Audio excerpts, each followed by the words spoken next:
Hello my friends, Savino here and welcome to the very first episode of Saturday Morning Arcade.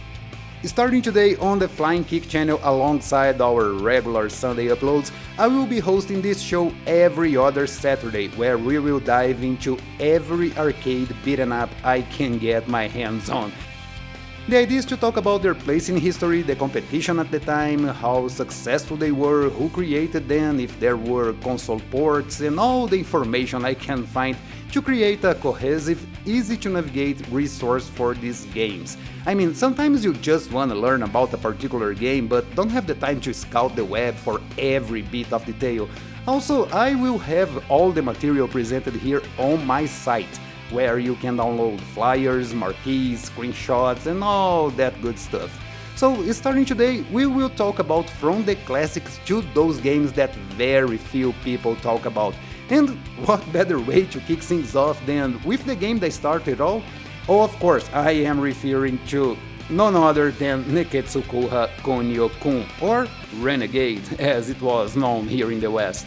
Released in May 1986 in Japan, Renegade was, without any discussion, the first modern beat-em up, or at least the game that laid out the basic mechanics of this genre. Developed by Yoshihisa Kishimoto under Technos Japan's banner, Renegade took the arcades of Japan by storm, quickly became the most played arcade machine in July of 1986, barely 2 months after its release. Despite not being the first fighting game where a single hero faced hundreds of enemies, Renegade brought depth to the action, allowing the players to move along the Z-axis. Giving the players and enemies the ability to move in this extra direction brought a sense of realism that you could not find in other games. Compared with previous games like Kung Fu Master, Renegade was miles ahead. The world now had 8 directions instead of 3, and moving in circles became a strategy both for the players and enemy. The quote-unquote realism was also increased thanks to the combat. Here you had for the first time the addition of basic combos, but you could also grab your enemies and throw them away, bringing crowd control to the spotlight. You could also run and attack while running, a thing that some games nowadays could learn from. You could even beat an enemy on the floor in a low and cruel move that was simply awesome. While some past games had some of these elements, like the 2 attack commands on Karateka for the Apple II or the aerial attacks in Kung Fu Master, for the first time the player had a level of freedom that neither of these games managed or even tried to achieve. Renegade created the genre foundations, offering the players a pool of moves that are hard to find even nowadays. The AI was also unique for the time too, since enemies now were able to circle the player or take advantage of your distraction while punching someone and grabbing you from behind, giving your target a chance to recover and strike you back. Enemies can retreat when you advance, giving the encounters a livelihood that was unmatched by the time. Sure, you can say the AI was a bit predictable, and it was, but it was miles ahead of anything before. One point of contention in this game is the controls. In Renegade, your attacks will change according to the direction you face. I saw a lot of people complaining about that in all those years, but when you look at how the buttons are labeled, it makes total sense. You have a left attack and a right attack. No matter the direction you're facing, these are always the direction you will be attacking. It's pretty ingenious when you think about it, and I believe Kishimoto thought this would be way more responsive than turning your character around for only then hitting the enemy. According to Mr. Kishimoto, the inspiration for the game was some of the fights he had in his youth and kung fu movies that were pretty common in the late 60s and 70s. With this controller setup, Kishimoto aimed to replicate the fights he saw where the hero was able to hit someone coming from behind without losing sight of the enemy in front of him. When you compare it to the games from 1986, you start to notice how fast, dynamic and honestly cinematic this game looks. Punching an enemy in front of you while stopping a running foe coming from the back with an well-aimed kick just to grab him and throw him on the floor is the type of scene you would see only in action movies, and now you were the one controlling the action. It was truly unique. Considering this was the first beat-em up, it's impressive how complete this game is. You have front and back attacks, aerial attacks, grabs, throws, OTGs, I mean, This is the complete package with things that many games nowadays are lacking.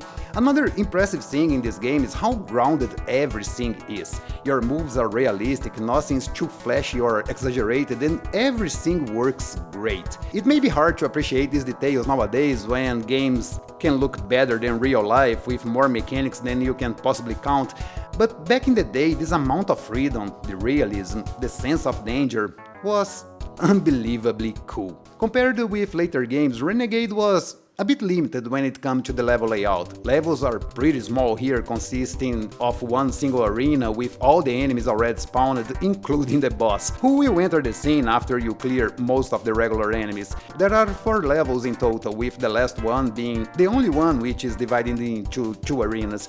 Renegade also doesn't have any weapon for you to use or food to be found. Your energy will replenish with each new arena, but all you have to complete each one is the single life bar and one single life. Pretty realistic, I should say. But aside from that, most of the genre's tropes are here. The cannon fodder enemies, the big and strong bosses, multiple attacks, enemies changing with the levels, and death pits where you can throw enemies or be thrown if you don't take care. Despite being a very complete and well-made game, Renegade was far from easy or even fair. The game had some wonky hitboxes and enemies could easily interrupt your attacks and beat you senseless in the blink of an eye. Bosses are pretty unfair with reach and speed way above yours. And in the last level, all enemies will kill you with one hit. To add salt to injury, the game only gives you 1 life and surprisingly, no chance to continue at all. If you die, it's back to the title screen and good luck trying it all over again. But even though it was a hard game to master, it was pretty successful since Renegade didn't really have any competition at the time. The game was in many aspects the first of its time, bringing mechanics and ideas together in a way no one did before, which explains why the game was so successful in Japan. But despite being an extremely important game for the genre, this is not the game that would influence generations of developers. That one would come 1 year later with Double Dragon, developed by the same Kishimoto, improving the formula to create something that in about a year would change the arcade landscape. But until then, Renegade reigned supreme and undisputed. When compared to the Japanese release, Nekketsu Kouha Kunio-Kun, there were a couple of differences aside from the sprite changes. Kunio has an intro cutscene showing a bit of the story, while in Renegade you will only see your kidnapped girlfriend if you beat the game. Kunio also feels a bit easier with enemies being less aggressive, but even so, this is not an easy game.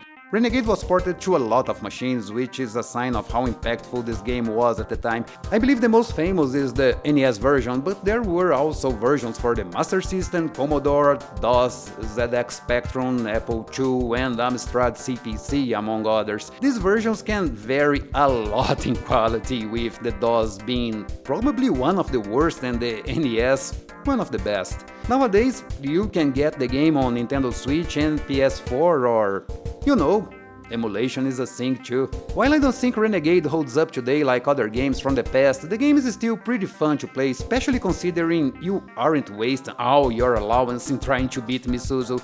As I said, the game is pretty complete with more moves than a lot of games today. And despite being on the hard side, after getting used to some of the jankness, it's not impossible to beat it. I think every beaten up fan should give this game a chance because it was here that everything we love today was born.